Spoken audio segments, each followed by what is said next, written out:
Assalamualaikum warahmatullahi wabarakatuh. Shama harka fuunee akkam jirtu ilmaan Oromoo baga jiraatan. Har'as viidiyoo gabaabduu ergaa qabdu yookaan nama baay'eetti gaafii taatu akkasuma nama baay'ee mudattu yeroo hedduu mudannoo nama baay'ee akkasuma mudannoo keenya waan nama mudatee dhaabbadhee akkasuma namoonni baay'ee waan akkasii waan jira mudatuuf waan jiratti gaafii ta'uuf waan kana irratti waan tokko jechuu barbaade nama keenya namni waan kana hibate tarii namni baay'een himachuus danda'a namoota baay'ee sun akkasii irratti argamu yookaan gaafii ta'uu danda'a.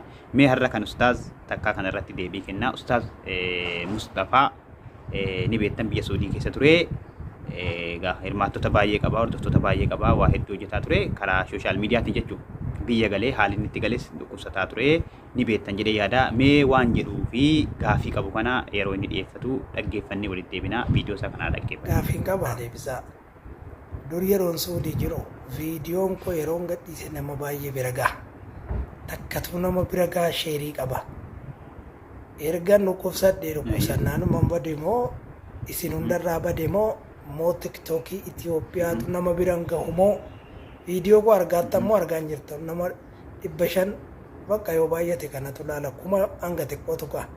Yeroon Saudii jiru nama hedduu bira gaha. Isintu daawwachuu didammoo sheerii didammoo moo tiktookii Itoophiyaatti dafee yoo waraaban nama biraan gahu. Biyyootiin naa himaame yaada natti ta'e. Inuma waraabee gadhiisaa akka bara Saudii sana nama hedduu biraan gahu. Nama 500 qofa bira gaha. Inuma waraabee dheefaan dhiiseeyyuu maal godhannoo nama bira qaqqabaan jiru. Biyyuma kanatti akka namoo mee naa himaa warri beektan waan kana jedha. Ayyee akkana jedha. Maaltu rakkoo ta'ee hordoftoonni keenya haalaan xiqqaatee jira. Maxxansi kiyya yookaan poostiin kiyya nama baay'ee biraan gahu. Wanni rakkoo ta'e maal inni jedha. Wanni rakkoo ta'a jedhamee yaadamu tokko sooshaal miidiyaan gaafa si adabee miidiyaa kamuu haa ta'u yoo adaba jala jiraattee akka duraanii sanatti namni baay'een si hordofee yookaan maxxansi kan kennama baay'ee biraan gahu. Kana jedhuma miidiyaa takkana godha. Kana qofa.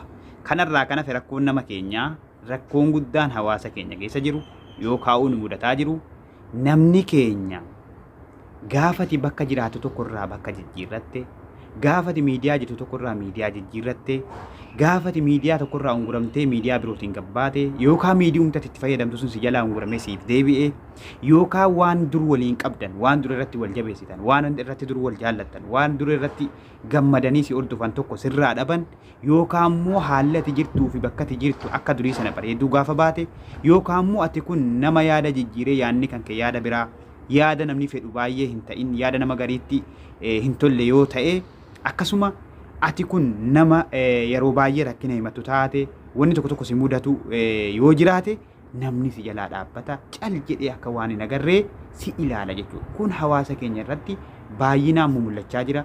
Ani waan yeroo baay'ee irratti argamu. Fakkeenya tokko isiniif kaasu. Ani feesbuuka kana yeroo baay'ee maxxansa garaagaraa gama feesbuukiitiin maxxansa akkasuma namoonni yeroo baay'ee miidiyaa irratti waan maxxansu hin adabama jechuudha. Viidiyoo namaatiin wal qabsiisee uummata tokko wal qabsiisee jechuudha. Gaafa itti dogongorte hin adabamta. Gaafan adabamu fakkeenyaaf peejiin faantu yeroo dheeraa nama adabaa inni adabamu. Namoonni keessoon dhufanii maa baddee maa maxxansa kee dhaabdee yookaan maal taate jedhanii na gaafatan muraasa. Suni rakkoon qabuuyyu haa dhiisan.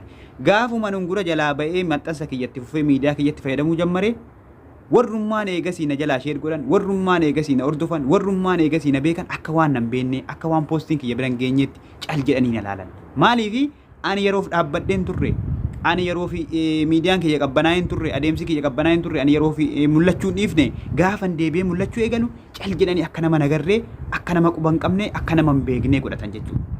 Isin galaami ati gaafa sana tarii miidiyaan koo rakkoo qaba tarii anatu deemsi kan koo kun rakkoo qaba maalan ta'e ka'ee dhiisuu laata maxxansa dhiisuu laata dubbii dhiisuu laata barreessuu dhiisuu laata jette hin dhiisin natu siif obboleessa kiyya sis ta'e namoonni biroo gaafa wanta akkasii sin mudatu inumaayyuu yeroo sanatti jabaattanii kadurii daran caalatti argamtanii hojiidhaan wama hundaanuu yoo jabaattan malee yoo yeroo sana namni kun na jalaa dhaabbatee jira namni kun na jibbee jira namni kun akkas ta'ee jira ka jettan ta'e homaa bu'aa tokko illee hin qabu. Dhugaadha yoo miidiyaan yeroodhaaf isin unguree sababa unguraa maxxansi keessan nama bira ga'uu dhabee gadi bu'e yeroof dhaabbattee sanboota gaafanii sirraa ga'e hojii keetti fufuu dandeessa. Garuu ilmi namaa beekaa akkasitti kas ilaalu taanaan ati rakkoo garaagaraa si mudannaan sababa rakkoo keetii dantaa kee dhabu taanaan ati bakka jijjiirannaan sababa ati bakka jijjiiratte ajaa kee dhabu taanaan hin dhaabini hojii kan kee itti fufi.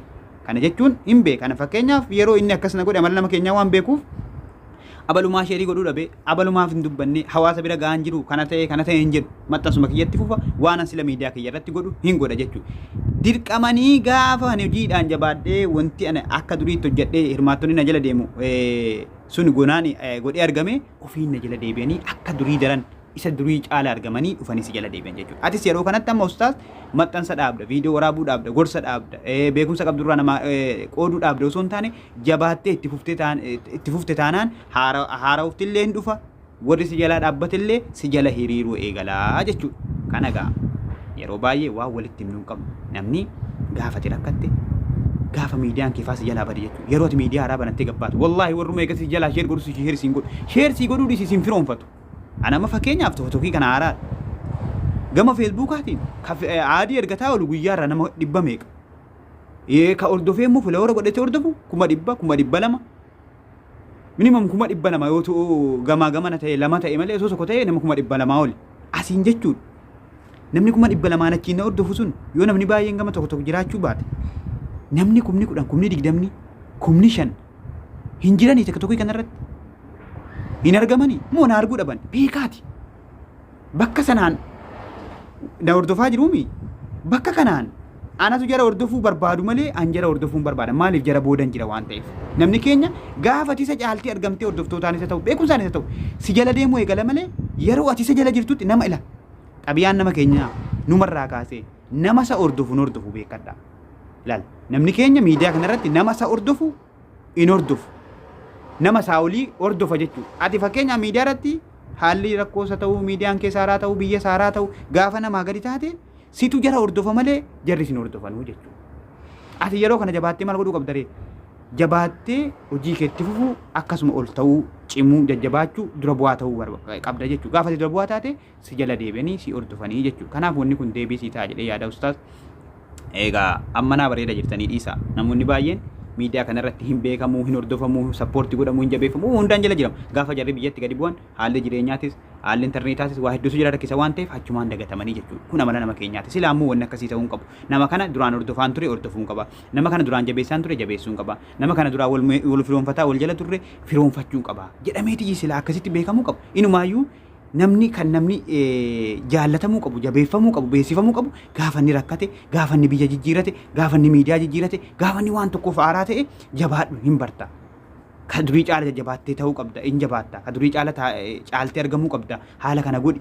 Kanatu sii gaarii bakka kanatti akkas biyya kana keessatti kanatu ta'a miidiyaa kanarratti kanatu ta'a jedhee namni dhaamsa namaaf dhaama jechuudha. Hinumaayyuu siif hin dhaamu jechuudha. Kanaaf nama keenya agarsiisin abdatina. Maana jala deemuu didanis hin jedhina irra baay'een nama keenya irra caalaan miidiyaa kanarratti namni waan sirraa barbaadu yoo argate si jala fiiga waan barbaadu sanaaf akka barbaadu sana yoo ati ta'uu fi dhabde immoo si jalaa dhaabbata beekaatis ilaala ati kamiifiyyuu ijjannoo kee dabeeffattee waan gaarii hojjechuu irratti waan gaarii dubbachuu irratti waan gaarii maxxansuu irratti jajjabaannaan duraanii si jala afullee haarawatu dhufa.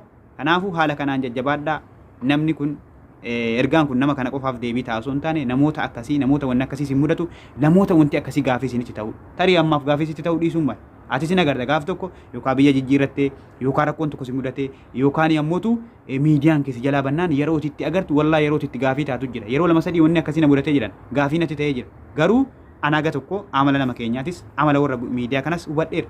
Warra miidiyaa jechuun bar warra gaafate waan bashannanaa waan kolfaa waan mirqaanaa maxxansinaan kumaatamaan si jalaa sheer godhee kumaatamaan yaadatti kennee kumaatamaan itti gammadee jirutu bar gaafa waan rakkoo gaafa na bira dhaabbadhaa gaafa nama bira dhaabbadhaa gaafa waan kana dabbarsa waliif daddabarsaa wanni kun barbaachisaadha jettu si jalaa dhaabbatanidha jechuudha. Hawaasi keenya hawaasa akkasiiti. Kanaaf waan kanarraa hubachuu barbaachisaa ta'an siniin jedha. Galatooma ustaazatillee waan akkasii yaada akkasii kaasuu keetiif hedduu galatoomi ulfaadhu nagaa ta'e siin jedha. Galatoomaa yeroo gaarii. Nama dubbiin galuuf rabbiin waa taasisu jaraamni diini waa hunda taasisu rakkoo muumintoota kan jayaachisu nama diine kanaaf fidaa of taasisu rabbiin waa taasisu jannatatti yaale ala kitaabillaahi sunnatu rasuuli.